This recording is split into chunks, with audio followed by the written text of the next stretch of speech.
Bon, alors moi, pendant tout ce temps, j'avais pas de nouvelles, quoi. Je me disais, peut-être qu'ils ont pu se sauver, peut-être qu'ils ont pu se cacher quelque part.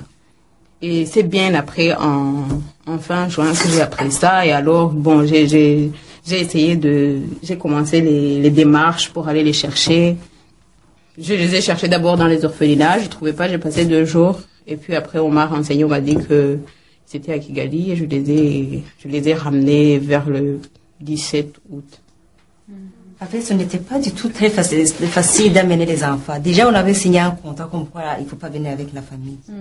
Alors, bon, c'était difficile de faire venir. Mais moi-même, ça a été le même cas. Et puis, comme au Burundi, ça a évolué du mal au pire, j'ai vu que je risquais de perdre toute la famille, puisque déjà, j'avais perdu toute ma famille. Il me restait qu'une grande sœur. Et j'ai fait venir ces deux enfants que vous avez vus. Alors, on est resté comme ça avec les 2 enfants, donc moi j'avais 4, donc mes 2 enfants, le neveu et la nièce que vous avez vu, et avec les 2 enfants. Puis, comme on devait aller au cours, on élevait les enfants quasiment ensemble. Bon, les orphelins ont évolué ensemble, les veuves sont restés ensemble. Donc, vous voyez, l'amitié, c'est affermi comme ça, quoi.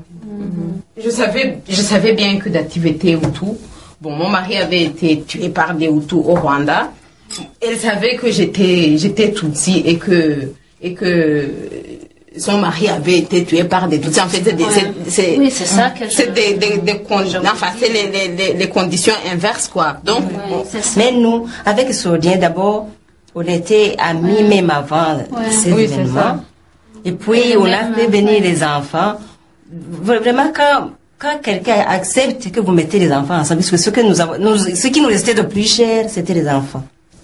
Comme on avait accepté de mettre les enfants ensemble, et que les enfants s'entendaient, qu'on voyait que les enfants sont bien ensemble, c'était facile de nous débrouiller comme ça. Les gens qui ne nous comprennent pas, enfin, on les comprend aussi. On savait que c'était ni ses frères, ni mes frères qui avaient tué nos maris, quoi. Donc je savais qu'elle est burundaise, même si elle est Hutu, elle n'a rien à voir avec ce qui s'est passé au Rwanda. Voilà, quoi. Nous, on se dit qu'il n'y a rien qui peut nous séparer. Il y a pas, enfin, on peut pas être séparés par cette barrière d'ethnie, quoi. Ça a été même ça, Nicolas? Oui. Vas-y. Qui a vu ça, Nicolas? Qui a vu ça, Nicolas? Qui a été sage? Moi. Qu'est-ce que c'est, Nicolas? Moi, des bonbons. Attendez, on va chanter une chanson. Dans une maison là-bas dans la prairie, vivait un cowboy qui s'appelait Henri. Sagement hippie dormait dans l'écurie pendant qu'il mangeait des pistolets fourrés. Le cowboy Arthur lui chippa sa monture, puis il disparaît dans les fourrés étés. Merci beaucoup les enfants. D'après les informations que j'ai eues à Kigali, leur papa a été tué le 13 avril. Et donc, on est venu le chercher à la maison. Enfin, ce sont les militaires qui l'ont amené. Et les enfants sont restés tout seuls. Heureusement, ils n'ont pas vu comment on l'a tué. Ils savent que les militaires fusillaient les gens. Ils me disaient qu'il a été fusillé. Et ils ont commencé à piller toute la maison.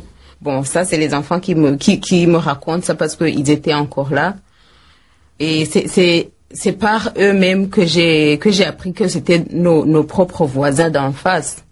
C'était des jeunes gens d'à peine 20 ans. C'était des enfants, eux aussi, qu'ils connaissaient, qui venaient chez nous et qu'on connaissait. Ils me disaient que tel a pris la télé, il a porté sur la tête. Ils sont revenus, ils ont été dans les armoires, ils ont tout pris. Et en fait, comme ça, ils ont pillé toute la maison jusqu'à la nourriture. Les enfants n'avaient plus rien. En plus, ils étaient menacés. On menaçait les filles de les violer, de tuer les enfants, de les battre. Et finalement, ils étaient pas en sécurité. Et alors, ils sont partis chez les voisins qui étaient à côté. Bon, les voisins étaient partis, mais ils restaient 3 employés, un veilleur, un garçon domestique et une bonne. Ils ont gardé les enfants là et ils les ont pris en charge, ils les nourrissaient. Ça se situe dans la période du 13 avril jusqu'en mi-mai. Parce que, bon, selon ce qu'ils m'ont dit, c'est en mi-mai qu'ils ont été évacués par les militaires du FPR, qui les ont amenés dans leur quartier général. Ils sont restés là quelques 2-3 jours. Après, on les a acheminés dans un autre petit centre. Ils sont restés aussi 1 nuit ou 2 pour enfin les amener jusqu'à Byumba, dans des camps. Et alors, ils sont restés là aussi, comme tous les enfants, comme tous les gens qui avaient été évacués de Kigali. Et alors, ça a duré, et je l'ai appris par quelqu'un qui allait dans les camps de Tanzanie et d'Ouganda. C'est lui qui a laissé dans ces camps des messages de recherche. En fin juin, le monsieur m'a dit qu'ils avaient eu des informations comme quoi mon mari avait été tué, mais que les enfants se trouvaient dans un orphelinat à Byumba. Bon, comme ils sont restés longtemps tout seuls, j'avais l'impression quand ils arrivaient qu'ils s'étaient enfermés, ils ne parlaient pas. Enfin, quand ils jouaient, ils pouvaient faire allusion à ce qu'ils ont vu, à jouer aux militaires, à faire taire les enfants. Mais quand j'essayais de leur parler, ça marchait pas, ils se taisaient tout de suite. Ils voulaient pas que on leur pose des questions. Et alors, enfin, j'ai compris. J'ai essayé de ne pas leur demander trop. Et je profitais de leur moment de jeu. Et en fait, pour Ngabo, ça a été, je dirais, plus dur parce que moi, l'explication que j'ai apportée, c'est que peut-être il était le plus grand et qu'il a peut-être pu enregistrer beaucoup. Et comme il était même de nature un peu timide, je me suis dit qu'il a enregistré beaucoup. Et puis, quand il arrivait ici, il s'accrochait à moi, mais il ne me disait rien du tout. Et ensuite, quand ils sont à l'école, ça s'est manifesté aussi à l'école, parce qu'il ne voulait pas parler. C'est maintenant à peine qu'il se met vraiment à parler français. Sinon, il s'enfermait, il voulait pas travailler. Quand on lui disait de faire quelque chose, il mettait ses mains dans les poches et puis il se promenait, il chantonnait parfois. Mais enfin, je me suis dit qu'il leur fallait beaucoup de temps pour pouvoir sortir ce qu'ils avaient, avoir encore de la confiance. C'est ça, quoi, je veux dire. En fait, quand on a tué mon mari, c'était le 25 mars 1994. Il venait de son service. Bon, il travaillait dans un projet reboisement financé par la Banque mondiale. Il était comptable. Alors, il venait en moto. Il est arrivé à la maison. On l'a tué à la maison même. Enfin, c'est une voisine qui gardait les enfants parce que à cette époque, il n'avait pas de bonne. Il laissait les enfants chez la voisine. Alors, il passait les prendre à midi pour manger avec. Mais ce jour-là, il était venu directement à la maison. Alors, on l'a tué. La voisine a appris qu'on vient de le tuer. Alors, il a pris patience, enfin, ma fille aînée, pour qu'elle constate, pour qu'elle ne soit pas obligée d'expliquer. Alors, quand elle est arrivée à la porte, il a vu que la tête était sur la table, le corps en bas. Alors, il a dit à Patience de couvrir les yeux comme ça. Mais Patience, quand je lui demande, il me dit qu'on a tué le papa, mais qu'il a vu du sang. Et je ne dis pas la tête, il a ajouté qu'il a vu même les jambes, et qu'il était couché, qu'il a vu les jambes. Et que cette voisine lui a dit de couvrir les yeux. En fait, la voisine m'a expliqué que c'était pour que Patience ne constate pas son drame. Alors, quand il m'a appris ça, j'avais signé le contrat comme quoi il ne faut pas venir avec la famille. Alors, bon, il y a le service social qui m'a aidé parce que pour mon cas, c'était soit suspendre les études ou faire venir les enfants. Alors, le service social m'a aidé pour faire venir les enfants. Parce que je voyais que la situation là-bas, c'était difficile. J'étais venue avec toutes les pièces, avec les diplômes. Même le diplôme de mon mari, j'étais venue avec. Parce que quand j'ai quitté, il y avait des maisons qui ont commencé à brûler. Moi-même, le 25 novembre, on était venu m'attaquer à la maison. j'étais restée, je croyais que comme le mari n'est pas là, moi, on ne pouvait pas me toucher. Alors, bon, le 25 novembre, je rentrais dans mon service, il y a eu une voisine d'en face, qui était une Tutsi, qui est venue me dire que, en fait, c'est qu'il a entendu dans sa maison, son mari, avec d'autres voisins, avait programmé venir me tuer. Cette dame a eu le courage de me le dire, de quitter tout de suite. Mais vu la situation qui était là, j'hésitais.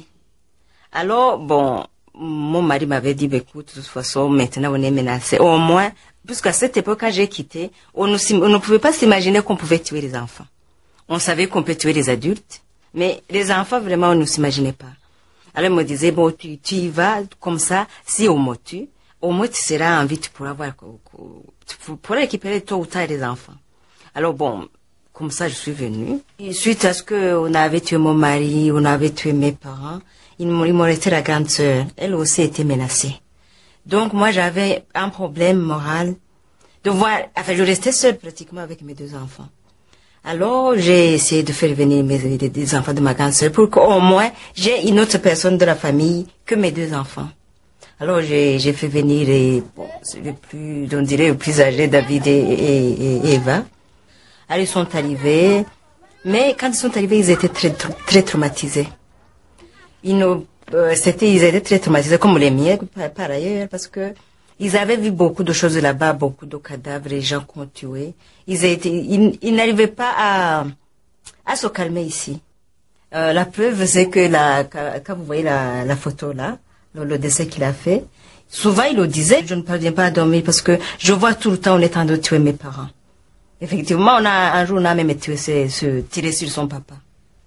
Alors, ce jour-là, quand on a tiré sur son papa, les enfants m'ont demandé si la maman aussi peut mourir. J'ai dit, oui, effectivement, on peut le tuer. Alors, c'est là où Greta, ma fille, la deuxième fille, a dessiné, m'a dit, écoute, maman, moi, je vois que ce qui va nous rester du Burundi, c'est toi, Eva, Patience et David. Ici, en Belgique aussi, ils ont peur de la police, ils ont peur des militaires. Tu te rappelles, Verdiane, le jour où on a eu la visite d'un policier, tous les enfants sont allés se cacher sous les lits. Tout le monde a couru sur le lit parce ils ont gardé cette peur des militaires, cette peur des policiers. Qui est là? C'est papa et maman. Du jardin, descendez le petit chemin, essuyez les pieds, rentrez de la maison, fermez la bouche. Jusque avant que je ne vienne, on avait des amis, autant d'amis Tutsi que de Hutu. Et c'était, bon, moi je me disais, c'était des vrais amis. Mais avoir les relations que j'avais avec nos voisins, qui étaient des Hutus, avec qui on n'avait jamais eu de problème. Et à voir comment c'est eux qui se sont retournés contre nous, qui ont tué mon mari, en fait, qui menaçaient mes enfants. Moi, si j'ai les moyens, et comme il y a pas de justice, il y a rien qui se fait. Moi, si j'ai les moyens, je me venge. C'est tout à fait normal. Moi, je crois que c'est un sentiment humain. C'est un sentiment humain. Peut-être quelqu'un qui n'a pas vécu ça, il peut se dire que non, ces gens-là, ils sont sauvages. Comment ils peuvent s'entretuer pendant je sais pas combien de temps, des trucs comme ça. Mais si on a vécu ça, on sent ce que c'est que perdre une personne. On dit que les prisons sont pleines. Si tu vas dire que tel, je sais qu'il a fait ceci, on m'a appris qu'il a fait ceci. Bon, on sait pas où le mettre. On sait pas les juger, on sait pas constituer un dossier, dire que je me dis que aucune personne humaine ne pourrait jamais faire ça, ne pourrait jamais s'imaginer de cohabiter avec quelqu'un qui a tué les siens. Alors, bon, quand on parle de réconciliation, de reconstruction, ceux qui ont commis des massacres, s'ils sont dénoncés, il faut qu'on puisse les punir. Si on les punit pas, ça ne finira jamais. En fait, au Burundi, bon, je ne pouvais rien faire concernant la mort de mon mari. Je n'avais pas où porter plainte parce que depuis qu'on connaît la crise de 93, les gens continuent à tuer. La justice, on dirait qu'elle ne fonctionne pas. Parce qu'il n'y a on ne fait pas justice, on continue à tuer, on entend toujours les gens qu'on tue. C'est pas 93 seulement. Moi, depuis 65, j'entendais déjà qu'il y a des Hutus qu'on a tués, mais on n'a pas fait justice. Si il y a eu 65, il y a eu 69, il y a eu 72 que je connais, j'ai vu les gens qu'on venait chercher chez nous, qu'on a tués, on n'a pas porté justice. Ce qui est grave, c'est que les gens qui venaient chercher les gens chez nous pour aller les faire tuer, sont les mêmes gens qui ont fait ça en 93. Ce qui est très grave, parce que si les gens restaient impunis, la situation restait comme ça. Et puis c'est pour nous qui perdons les nôtres, c'est très décourageant. Tu vois, tu vois quelqu'un qui circule librement, alors qu'il a tué tes parents. À la limite, c'est très très décourageant. Bien sûr, bon, c'est bien qu'il y ait une réconciliation. Nous la souhaitons, mais quand même, il faut que ces gens-là ne circulent plus librement qu'on les voit comme ça. Sinon, ils croient que c'est les Tutsis qui tuent chez nous, croient que c'est leur droit de tuer. Ils croient que quand ils tuent un Hutu, c'est pas quelqu'un qui est mort. Alors quand on dit dépasser sa réconciliation, alors que tu vois la personne qui a tué ton papa, il est en circulation. Puis la situation au Burundi, je dirais que c'est même très grave. Au moins, dans les années 65, 69, c'était les grandes personnes qui tuaient. Maintenant, ce sont les jeunes. Ils organisent des journées villes mortes, des journées où rien ne circule en ville quand ils voient un Hutu, il tue tout qui bouge. Ça, maintenant, on n'a même plus de jeunesse. Il y a beaucoup de prêtres et d'églises qui ne servaient plus à rien, alors que les gens avaient toujours eu confiance. Ou bien c'est le mouvement d'autorie qui était plus, comment dirais-je, plus fort qu'avant. En fait, les gens, non, je crois qu'il y aura plus de croyants. Chez nous, vraiment, c'est pas si la religion, je sais pas si les gens croient. Si maintenant ils croient. Parce que vraiment, ils tuent comme ils respirent. Depuis 74, je me suis jamais senti en sécurité. Vraiment, donc tout le cours de ma formation, j'étais toujours menacée. Alors, cette vie que j'ai vécue au Burundi, je ne souhaite pas que mes enfants vivent ça. Il est vrai qu'ils ont déjà amorcé ça. Moi, si j'avais des possibilités, il ne fallait pas que les enfants ajoutent à ce qu'ils ont vu. Il faut qu'ils évoluent comme d'autres enfants. Vraiment, je ne sais pas si, à la limite, si je retourne au Burundi, je deviendrai folle. Et puis, ajouter à cela que je vais côtoyer, en attendant comme assassine aussi, je vais côtoyer ces gens qui ont tué mon mari. Vous imaginez ce que je sais si je retourne au Burundi? Pour les enfants, je crois que le fait de ne pas leur dire leur ethnie, c'est pas une solution, puisque plus tard ils le sauront. Et ça dépend de celui qui va leur expliquer ça. Puisque il risque de leur expliquer ça en dramatisant. Mieux vaut le dire, mais en précisant qu'il y a des gens qui ne sont pas là pour tuer. Par exemple, je pense que, bon, les enfants de Verdia ne peuvent pas avoir peur de moi parce que je suis Hutu. Il est vrai qu'ils savent que les Hutus ont tué. Mes enfants savent que les Tutsis tuent là-bas. Mais le jour où je dirais, attention, Verdia est Tutsi, attention avec lui, ça sera la catastrophe. Je rentre dans mon étage pour tuer mon vache. C'est pas possible de tuer mon vache. Je prends un tabouret pour tuer mon vache. C'est pas possible de tuer mon vache.